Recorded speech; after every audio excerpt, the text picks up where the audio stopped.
ఒంగోలులో నిర్వహించిన బహుజన మాట బహుజన పాట సభలో జూమ్ ద్వారా పాల్గొన్నారు ఇండియా బహుజన సమాజ్ పార్టీ జాతీయ సమన్వయకర్త జె పూర్ణచంద్రరావు.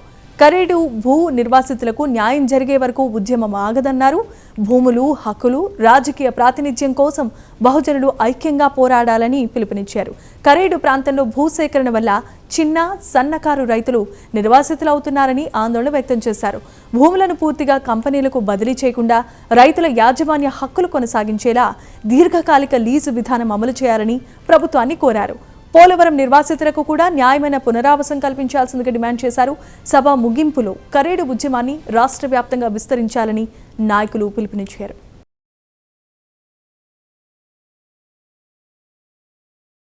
అందరికీ జై భీమ్, జై పూలే. నేను మిత్రులందరికీ ఒకసారి వందనాలు, క్షమాపణలు. ఎందుకంటే ఈరోజు నేను ఒంగోలు రాలేకపోయాను. కొంచెం ఆరోగ్యం బాగుపడటంతో మార్నింగ్ 3 గంటల వరకు నిద్ర కూడా పట్టలేదు. సో కొంచెం ఆరోగ్యంగా ఇబ్బందిగా ఉండటంతో నేను రాలేకపోయాను. మరి దూర ప్రాంతం నుంచి నాతో పాటు ఉన్నటువంటి సూర్యారావు గారు వచ్చారు. ఆయన కూడా హాజరవుతున్నారు. మరి పక్కన అనంతపూర్ నుంచి శ్రీరాములు గారు కూడా వచ్చారు.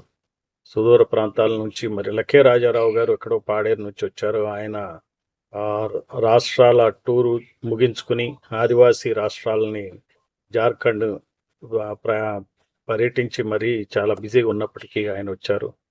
అలానే పరంజ్యోతి గారు, మరి ఆయన ఈ ప్రాంతంలో పేరెన్నికగా నాయకులు. ఆయన ఆధ్వర్యంలో ఈరోజు ఈ కార్యక్రమం జరుగుతున్నందుకు వారికి ధన్యవాదాలు తెలియజేస్తున్నా. పేరం సత్యం గారు, అలానే వెంకటస్వామి గారు, తదితర పెద్దలందరూ, అజీజ్ గారు ఈ కార్యక్రమాన్ని నిర్వహిస్తున్నందుకు, నేను రాలేకపోతున్నందుకు మరొకసారి వారికి పేరున క్షమాపణలు తెలియజేస్తున్నా. బీసీ సమన్వయ వేదిక అధ్యక్షులు మన వీరవల్లి శ్రీనివాస్ గారు కూడా వచ్చారు. ఇంకా ఇతర పెద్దలు చాలామంది ఉన్నారు, పాల్ గారు.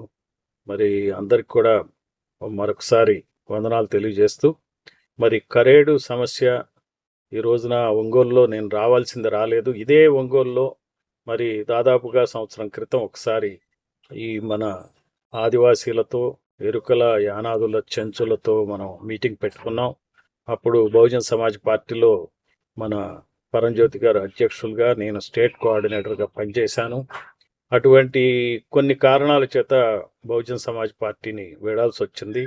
సో రకంగా చెప్పాలంటే ఈ సభ ఏదైతే పేరం సత్య గారి ఆధ్వర్యంలో జరిగిందో సభ 1 సంవత్సరంన్నర క్రితం, అది మన మూమెంట్కి ఒక దిశానిర్దేశం చేసినట్లయింది.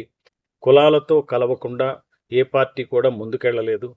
మరి ఒక కులం ప్రాబల్యంతోనే అన్ని పార్టీలు నడుస్తున్నాయి. టీడీపీ అంటే ఒక కులం అని, వైసీపీ అంటే మరొక కులం అని, బీజేపీ అంటే ఇంకో కులం అని, జనసేన అంటే మరొక కులం అని, ఇలా కులాల పరంగానే పార్టీలు నడుస్తున్నప్పుడు మనం కులాలని వదిలేసి వాళ్ళెమ్మట తిరగటం వల్ల మనకి రాజ్యాధికారం రాదు.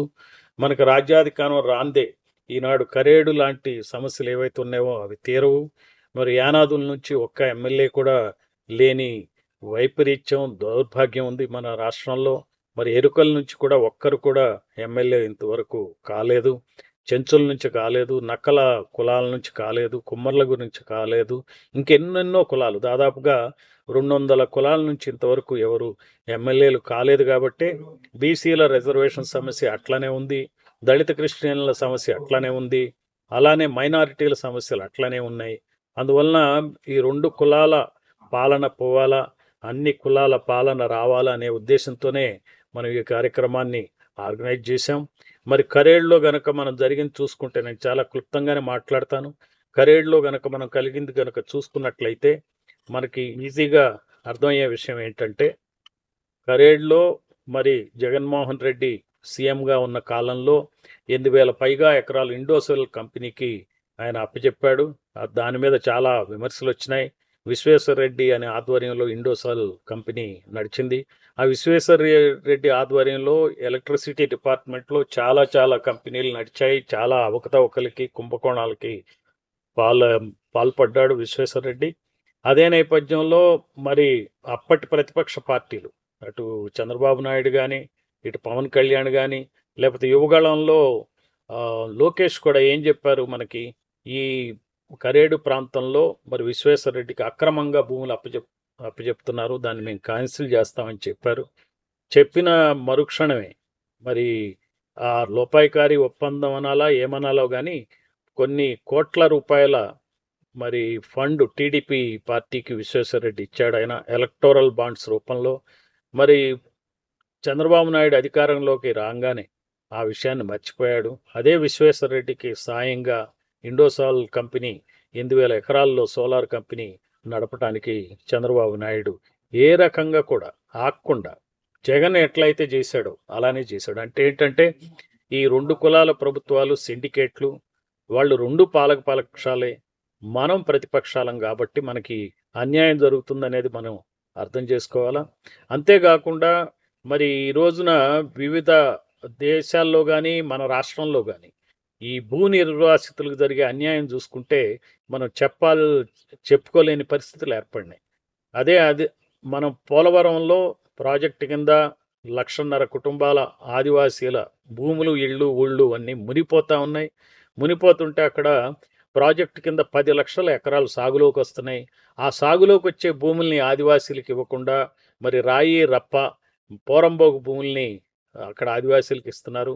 అదే అమరావతిలో అయితే ఎకరం గనక రైతు ఇస్తే ఎకరానికి దాదాపుగా 1,250 గజాల స్థలాలు ఇస్తున్నారు. అంటే ఒక్కొక్కటి ఈ రోజున 12 కోట్లు ఉంటే రేపు అమరావతి అభివృద్ధి చెందినప్పుడు అదే స్థలం 40 కోట్ల రూపాయలు అవుతుంది. అంటే ఒక ఎకరం 10 నుంచి 40 కోట్ల రూపాయల విలువ కలిగిన ఆస్తిని వాళ్ళకి ఇస్తుంటే మరి ఆదివాసీ రైతులకి వాళ్ళు కోల్పోయే భూముల్ని, వాళ్ళ కల్చర్ని అన్నిటినీ అన్యాయం జరుగుతుంటే వాళ్ళకి ఇచ్చే భూములు రాళ్ళు, రప్పలు, వేల రూపాయల కన్నా ఎకరం విలువ కాని భూములు, అవి కూడా అన్యాక్రాంతమైన భూములు, ఇతరులకు అప్పచెప్పిన భూముల్ని ఇస్తున్నారు. చాలా అన్యాయం చేస్తున్నారు.